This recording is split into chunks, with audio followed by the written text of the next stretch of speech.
যুদ্ধ বিরতি আইন লঙ্ঘন করে ইসরায়েল বারবার ফিলিস্তিনের উপর হামলা করছে, যা কোনো ক্রমে কাম্য নয়।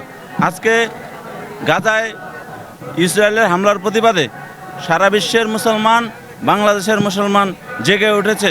তারই ধারাবাহিকতায় আজকে আমরা সোহরাওয়ার্দী উদ্যানে সমবেত হয়েছি তাদের ইসরায়েলের বর্বরতার বিরুদ্ধে, হামলার বিরুদ্ধে প্রতিবাদ জানাতে, গাজাবাসীর প্রতি একত্রতা প্রকাশ করতে, তাদের প্রতি সহমর্মিতা জানাতে। আমরা এখান থেকে স্পষ্ট বার্তা দিতে চাই, যারা এখন পর্যন্ত এই হামলার বিরুদ্ধে প্রতিবাদ করতেছেন না, মানে এখনও ঘুমিয়ে আছেন, আর কতকাল ঘুমিয়ে থাকবেন? আপনারা জাগুন, সবাই মিলে পুরো মুসলিম বিশ্ব ইসরায়েলের বিরুদ্ধে প্রতিরোধ গড়ে তুলুন।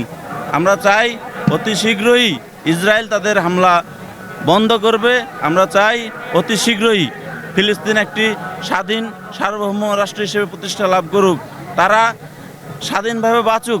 আর কত রক্ত ঝরবে, আর কত লাশ পড়বে গাজায়, আর আমরা লাশ দেখতে চাই না, আর আমরা মুসলমানদের রক্ত দেখতে চাই না। আমরা চাই তারাও স্বাধীনভাবে বাঁচবে, তাদেরও স্বাধীনভাবে বাঁচার অধিকার রয়েছে।